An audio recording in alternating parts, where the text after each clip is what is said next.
Você já parou para pensar como seria se a nossa vida refletisse o caráter de Deus? Hoje nós vamos explorar o chamado que temos à santidade e como isso transforma quem somos e como vivemos. Você gosta desse tema? Fique então comigo até o final dessa mensagem. Olá, Pastor Ricardo na área. Graça, paz e alegria.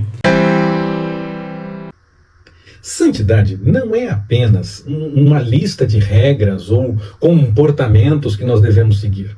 É um convite para refletir o caráter de Deus no nosso dia a dia, testemunhando com as nossas ações que nós cremos na palavra do Senhor e que colocamos em prática o que nós acreditamos e aquilo que o Senhor nos orienta a fazer. Deus nos chama para nós sermos santos, como Ele é santo. O que significa viver uma vida separada para Ele, é claro, em devoção e obediência. Esse chamado nos lembra que nós somos criados à imagem e semelhança de Deus e que, ao viver em santidade, nós estamos mostrando ao mundo com o nosso testemunho quem Deus é. Quer dizer que quando nós vivemos de acordo com a vontade do Senhor, nós pregamos a mensagem da Bíblia com o nosso testemunho. Vamos conversar a respeito de 1 Pedro capítulo 1, versículos de 13 a 21. Vamos primeiro acompanhar a leitura desse texto. Portanto, cingindo os lombos do vosso entendimento, sede sóbrios e esperai inteiramente na graça que se vos oferece na revelação de Jesus Cristo. Como filhos obedientes, não vos conformeis às concupiscências que antes tinhais na vossa ignorância. Mas, como é santo aquele que vos chamou, sede vós também santos em todo o vosso procedimento. Porquanto está escrito, sereis santos, porque eu sou santo.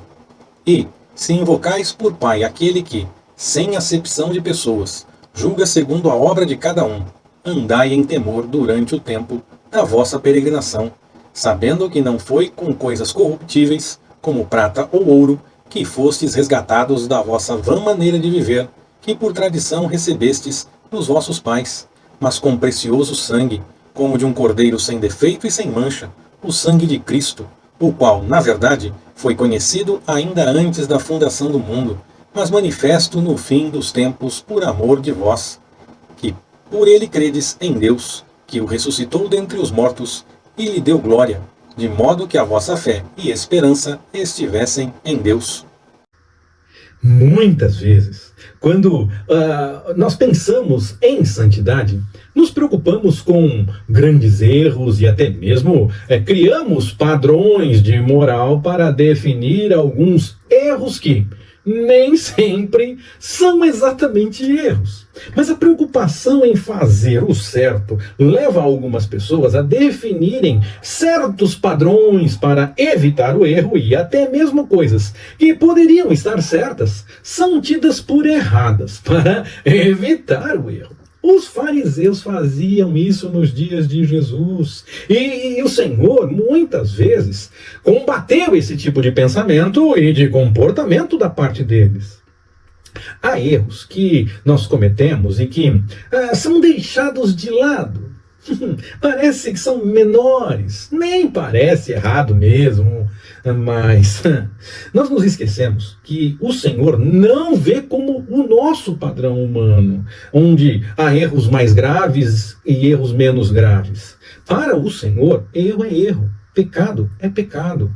Por isso somos convidados e convidadas para viver em santidade desde as menores coisas até as maiores. Pelo menos pensando nesse padrão humano, pois diante do Senhor não há diferença entre erros maiores ou menores.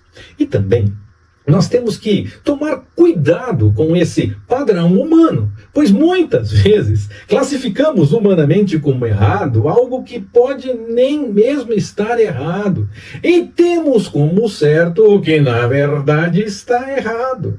Assim, só buscando no Senhor nós teremos discernimento para entender cada uma das coisas e colocar de fato em prática a vontade do Senhor, vivendo de tal forma que possamos dizer que realmente nós somos cristãos.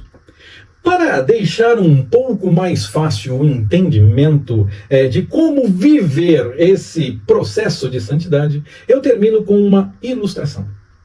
Um ourives, ele purificava o ouro bruto. Ele colocou esse ouro bruto em uma panela e o aquecia em uma alta temperatura. O calor fazia com que as impurezas subissem à superfície e, muito pacientemente, o ourives retirava os resíduos de impureza até que o ouro se tornasse mais puro. Um aprendiz, observando a situação, perguntou: "Como você sabe que o ouro realmente está puro o suficiente?" O ourives respondeu: "Quando eu posso ver o meu reflexo no ouro." Essa história é uma imagem do que Deus faz conosco, nesse processo em que nós estamos buscando a santidade. Ele nos purifica por meio da sua palavra, das situações que nós vivemos e enfrentamos no nosso dia a dia, momentos agradáveis e momentos complicados, e também da obra do Espírito Santo em nós. Se prestarmos a atenção com cuidado nesse processo da parte do Senhor, vamos entender, para além das regrinhas de certo e errado, qual é realmente a vontade do Senhor para que possamos viver em santidade. O objetivo final é que nós possamos realmente refletir o caráter de Cristo em tudo o que nós fazemos, como o ouro purificado refletia o ourives. Assim, nossa santidade se torna um espelho que reflete a santidade de Deus para o mundo. E aí nós podemos realmente viver e testemunhar a vontade do Senhor em nosso dia a dia. Que o Senhor nos abençoe. Forte abraço, até mais, permitindo o Senhor.